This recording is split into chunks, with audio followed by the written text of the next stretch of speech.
Hello, community. Welcome to Victorious Voices. My name is Arturo Soriano. My pronouns are he, him, his, President, CEO of Youth Empowerment. Welcome, Alexis. Thank you for having me, Arthur. Let's talk about Alexis a little bit, right? Oh boy. Her journey in youth empowerment. So, we met about 2 years ago, and she took a chance in coming to San Diego, California from Connecticut. That's right. Had a dream, had a vision to come here to California since she was a kid. Yep. She made it. We were connected through Amanda. She came in, did an interview, and we had an instant connection through a shared lived experience. And we were able to hire on through Youth Empowerment as an executive assistant. We began to build a relationship, and she began to show her energy, motivation, dedication to the population we were serving. And in that process, she grew as a person, as an individual, worked on herself, her personal development, and brought a lot of strength to the organization, began to connect with our school programs, and she moved up the ladder. And that's how we roll here at Youth Empowerment, from an executive assistant to school programming, overseeing our organizational transformational program, our 8 modules. And now she's the director. We are blessed. She's a strong-minded individual that gets the job done. So let's do a check-in, All Alexis. right. All right. Your name, how you feeling, and your inner child. How would your inner child be proud of you today? Well, my name's Alexis Crespo. I am feeling excited to be here. This is the first time I'm a guest on here, so I'm really excited and honored to be here. And my inner child would be really proud of me for making it here to California. Honestly, I dreamed of this since knew California existed, and San Diego was a beautiful, bright, sunny place. And I officially made it out here 2 years ago. So Tell me about that. When did you decide that, or when was that a thought process for you? I think the first time I can recall that was freshman year of high school. And we're kind of just learning about different places and talking about life after high school. And I was just thinking, I wasn't meant to stay in Connecticut my whole life. There was a much bigger world out there, and I wanted to experience it. And I hate winter. I hate the snow. It's terrible. It's freezing. And I'm the oldest child of a family with no boys in it. So my dad would force me to go shovel snow with him every winter. So it was terrible. So I was able to get out here, no more snow, and start living out my dreams. So she would be proud of me because of that. Wow. What about you? Well, I'm feeling content, motivated, dedicated, energized, emotionally strong. Just all of the emotions today. Yeah, just all the emotions and the higher energy. And the reason why is because I'm working on myself, and I continue to work on my personal development. And so I'm definitely in a good space. And that's the reason why my inner child would be proud of me. It's a big deal. All the traumas that I experienced as a kid and that impact, well, it took a while, but now I'm taking that journey of working on my personal development. Yeah, it's a big deal. It's not easy. It's not easy. It's not even easy asking that question. I know. How would your inner child be proud of you? I know. If you were to ask that question to anybody in the community, think of that. How would your inner child be proud of you? Think about that. Answer that question to yourself. How would that inner child be proud of you? Let's talk about organizational culture here with Youth Empowerment. I'm going to ask you the question, like, how does it run? How does it flow here in Youth Empowerment, our culture, the people we work with, the population that we serve, the staff members, you being the program director for schools, working with individuals with lived experience, and how do you see it from your lens? It's a very interesting day every day at Youth Empowerment, I have to say. I love working with the population that we work with.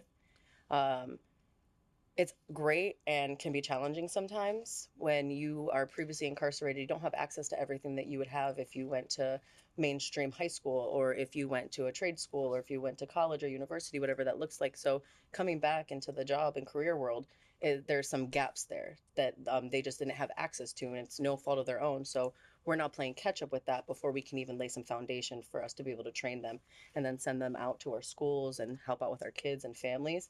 But aside from that, we have a great culture here. Everyone comes in a great mood. We're one of the organizations where you come in every single day and you're pretty much in a good mood. You're happy to see each other. Even if you're coming to work to have to work, you're around like minded people who all have the same mission and values that you have. So that's really uplifting and helpful, and keeps you motivated to want to keep doing more. And we like to clown around over here a lot too. So a lot of good laughs. We're constantly cracking up during our meetings. Every Monday we have our mentor meeting for 2 hours. We're joking around, we're getting things done, we're doing all our lesson planning. We have a good culture here. I mean, there's a reason people don't like to leave once they get here with us, you know? And people are always looking to come work with us and work for you. You've done a good job cultivating that. Thank you. And one of the things that I've seen that has had an impact is like, and this goes for all organizations. I suggest this, recommend it. Um, that each program has a type of an agreement that they abide by whatever agreement that is, and we're known to do check-ins at every meeting. And why is there importance of a check-in? Because we can identify with that check-in your name, how you're feeling, then the check-in question, but then we're able to determine how that individual is feeling. And if that individual is feeling irritable, depressed, sad, then we know how to connect with that individual, and then we know how to support that individual too. Exactly. So that's been a great success of the culture here at Youth Empowerment. Also our Tuesdays, and like that personal development of us having our groups and talking about the impacts of trauma, what we've been through, the substance that goes to that, the behavior, the temporary relief, the shame and guilt, and all the consequences that go to that, and just having transparent conversations. I feel like that's been extremely helpful with our mentors and our staff, because we're doing heavy work on a daily basis. Not being able to have an outlet with people who understand you could be really detrimental to your mental health, especially having to be on all the time with our populations. So having that space to share with other people who are going through the same things that you're going through in real time is such a big deal. Absolutely. Absolutely. And you touched on credible messengers, individuals with lived experience, the not for their fault, but like the training component to it. Yep. The best definition of a credible messenger is when they have that lived experience. And I want to explain what credible messenger is. Yeah. A credible messenger is an individual that has lived experience that has been impacted by the justice system, whether it's the juvenile system, adult system, the prison system, the adoption system, the CPS system, a system that now is contributing back into the community. And the power in that is that we have that relationship, that rapport within the communities, That we and do. we're able to build that relationship with the youth and individuals and families that we serve. We're able to rumor control, right? Like happen within the community. We're able to identify that, the culture, the proficiency. We're able to de-escalate violence, or sometimes even after the violence is committed, we're able to go in there and connect with these individuals. And that's something that systems has a hard time doing. Why? Because they're not connected to the community. We're boots on the ground, lived experience. We built trust and rapport with the community first and foremost, but also systems that are in place. And we're not doing the work for them, but we're there for our people. And that is the value of a credible messenger. Well, we're also teaching systems how to better serve our communities. You know, they might not live in our community, so they're not even aware of what we fully need. They just went into the service industry, and now we're here to tell you we need X, Y, and Z. This is how much of it we need, and this is how often we need it. And we're having those real conversations now, and we're actually able to talk to our community, ask them what they need, and then be their advocates for that. Because we're now getting into advocacy. That's a huge component that we're bringing into our organizational culture now, being able to advocate for more resources for our communities, being able to advocate for our programs, for our people. That's a huge deal, you know? Not everyone can take on credible messengers as employees. Serving them is also a lot of work. You've So been doing that for like 10 years. yeah, and you know what you said is the definition of a true public safety Mhm. model. Everybody wants to feel safe, Of right? course. But when systems are in place to keep the community safe, then we need to have the community credible messengers lived experience Hmm. to be able to express like what's Exactly. going on, what's the resources needed, what's the support that they need. Hmm. And so that's the value of that credible messenger. There's credible messengers are also the individuals with the lived experience, but are also individuals that help Support. support the work. I didn't know that. Yes. Yeah. Yeah. And so like we have credible messengers within the probation department, the school systems, the San Diego Unified School District. Which sounds a little crazy. We have credible messengers in the systems already. That sounds weird. I didn't even know that either. Yes. That's a big deal. Yes, we do. And so this movement is bigger than us in San Diego County, and to the leadership of Ruben Oster from CCFY and Clinton Lacey out of Washington D.C., along with King Tone, We love you, Clinton. Antonio Fernandez. Like we've been able to cultivate this organizational movement, right? That we have. You've pioneered it here in San Diego. Yes, it's deeper than us. Like there's credible messengers in Mississippi and Florida, Washington D.C., L.A., Atlanta. Looking to expand too. Yes, Yeah. and so it's a movement, the credible messenger movement, and I'm just honored to be a part of it and help support individuals, build up leaders. I'm excited. I'm one of them. Yes, you are. And then move out the way. I know, exactly. That's what it's all about. Building up leaders, then moving out the way. I'm trying to retire soon, so that's great for us. Yes, me too. Look, I lost all my hair already. I'm trying to retire in a year. No, I'm always gonna stay connected because it's a passion. It's a drive. It's not work. It's not work. Mm-hmm. It's community therapy for myself, and that's also a value for the credible messenger. Mm-hmm. They come with a lot of drive and passion, and To prove themselves. yes, You could work with that. I could work with that 100%. all day long. You can't teach someone drive and passion. I could teach you how to work a computer. I can't teach you to care about the things I need you to care about just coming in here. On point. Mm-hmm. On point. And so, what's some of the credible messengers that we have on board, that a story that just stands out to you that you want to acknowledge? Well, I'm a sucker for our kids. Or our kids? I know, but I'll talk about our adults because I love them too. I've been fortunate enough to be overseeing our school programs, which means I get to oversee 6 incredible messengers. And they're wonderful mentors for our schools. I don't know. I love all of them equally. I had a really great time with them this summer for our Level Up program, and I really got to see their personalities, which was even more fun. Competitive. Soccer, football, basketball, Olympics. And I was one of them too. Mm-hmm. Yeah. So You got your butt whooped. yeah. So okay. So that's a great point. Not an individual, but just the different Just the personalities that come into this organization, and different levels of knowledge and different levels of interactions with youth already, and different levels of interest. Like, where do you want to work? Before last year, we were in 1 elementary school. We're in 3 now. Yeah. And I didn't even realize our mentors wanted to work with elementary school kids. Our passion is middle schoolers and high schoolers because they're a little bit older and they need a little bit more support. Our elementary school kids, we don't typically think they need as much support because they're a little bit younger. We're like nurturing that. But we're in 3 elementary schools this year, and our mentors are loving it. They love the little kids. It's crazy. And then we have our other mentors who are like, oh, give me the old ones. Give me the high schoolers. I'll bring them everywhere. Like, we don't care. It's really interesting. I feel like this is the most like dynamic group of different individuals that we've had lately. Yes. Yes. And just being in these elementary schools, Rosa Parks, Hamilton, and Horton. Yeah. And we're working on another elementary school here in City Heights, and working with the specific population, the prevention component. And here's the value of credible messengers. And shout out to Gabby.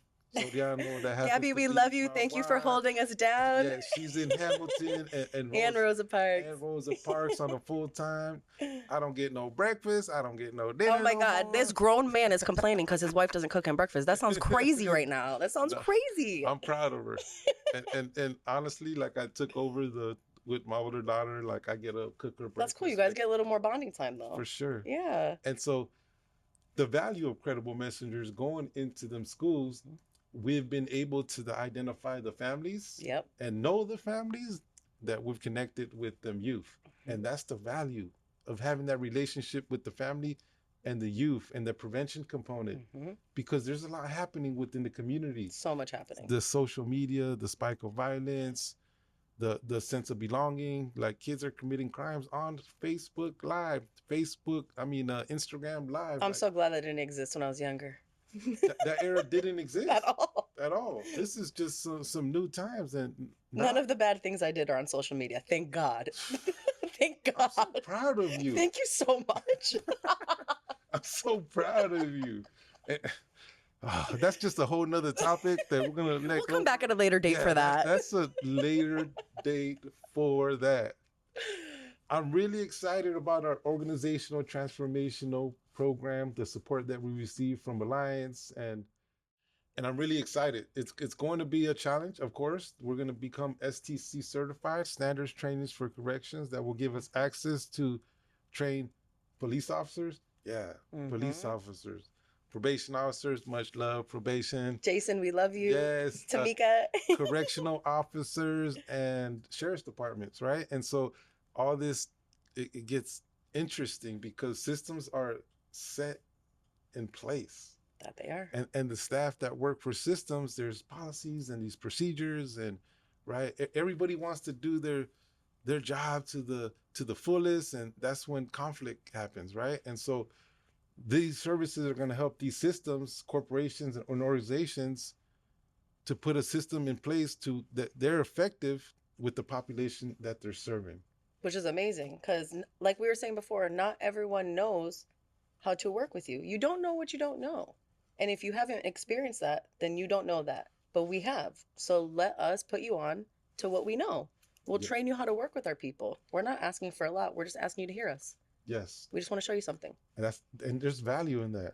When we're able to, like, for example, train a probation department, if they're working with the adult reentry or the adults on probation or parole, to be able to bring the voice of that adult. If we're training school systems, then to be able to bring the voice of that student. If we're training probation juveniles, we're able to bring a youth to the voice, right? And so that's power in that. So we're definitely looking forward to the modules. For the beginning of the year, we'll be concentrating on the trauma-informed code of conduct, which is a module on how to become a trauma-informed organization through the 6-step process. Yes. And our trauma-informed code of conduct, which is every individual wants to feel safe, individualized support, supportive staff, and effective communication. Our other module is going to be community engagement, how to engage to the community, communication, trauma, and credible messengers mentorship, how to work with individuals with lived experience, the definition of credible messengers that we gave earlier, how to implement them practices within the organization, whether it's a system where you want to hire. Look, hiring credible messengers, you need to have a technique to it. We'll show you. And if you don't, then it can become a challenge. A challenge for you. But hiring anybody is a challenge, you know? That's You're true. going to hire kids right out of college. That's a challenge in itself. You're hiring a bunch of 21-year-olds. Okay, great. They're probably going to come in hungover all the time. That's okay, no problem. But they're going to get the job done for you. Yes. You hire some people with lived experience. You might have to teach them how to do a few things on the computer, but they're not going to come in hungover, and they're probably going to be a half an hour early every day. Yes. So you got to pick and choose your battles. Yeah, pick and choose your battles. You know? Yeah, the value of credible messengers. Well, we're on an amazing journey, Alexis. But the organizational culture, how you feel, how we check in, and whenever we are feeling irritable and not too good and all over the place, and we're able to bring that back and check in, and that goes for every organization and system that's in place. Check on your employees. How are they feeling? What's their mental health, their wellness, right? Being able to support that process. the organization, the corporation, you're going to have that much more success for your future. But be honest about it. The problem with check-ins is if you don't cultivate a community or a space where people could be honest about how they're feeling, they're not going to work for you. So the best part about us being able to check in is if I'm irritated that day, I'm going to come in and say, "Hi, my name's Alexis. My pronouns are she, her, and I'm really irritated today." And that's the version of me you're going to get in that meeting. But at the end of that meeting, because you allowed me to have that space, I'm probably not going to be irritated anymore. I probably feel heard. I'm in a much better place, and you probably motivated me. But because I could be honest, and you're going to accept me at whatever space I'm coming from, I'm still present to do my job, we get more done. Absolutely. And on a check, I want to leave on these terms. Like we talked about feelings and irritable, and just keeping in mind that no feeling is final. You're not going to stay angry forever. You're not going to stay irritable forever. You're not going to stay depressed forever. But having a strong support system where you're able to share that is going to give you some relief and support. So we love you. And on our checkout, before we check out, I'm going to leave the checkout question to Alexis. Tune in, Victorious Voices. They're coming. All these episodes coming back to back to back. We're putting all that together to share out to all medias. So looking forward to hearing your feedback. Thank you for your time. Alexis, can you check us out? That I can. All right. First of all, thank you for having me. It's my first time being a guest. I'm so excited to have been here.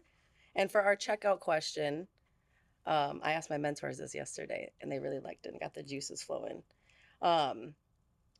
What emotion is your favorite to feel around your favorite people? Ooh, that's a good check out right there. Mm-hmm. Motivated. Yeah, that's a good one. When I feel motivated and everybody's feeling motivated at the same time, it just like creates that energy, that unspeakable energy and vibe, and we're vibing and we're getting it done, and everybody's communicating, we're on the same page, and we're rolling, and we getting the job done. I dig it. How about yourself? Honestly, yours is a better answer than mine, but mine is silly. I love to be silly with my people. I love to laugh and joke around. I'm a very serious person most of the time. So when I have a chance to just be silly and foolish, I love doing that with my people. I think it's the best. I love that. And there's actually scientific research that proves that when you laugh, and it makes you feel better about yourself and support. So, yeah, no, that's a great answer. Look at that. Before we leave Victorious Voices, I also do all the marketing. So like, share, and subscribe to our YouTube channel so you can keep up with the latest with us. Yes. Thank you for your time, Victorious Voices. Thanks, we'll be everyone. back next week. Bye. Adios.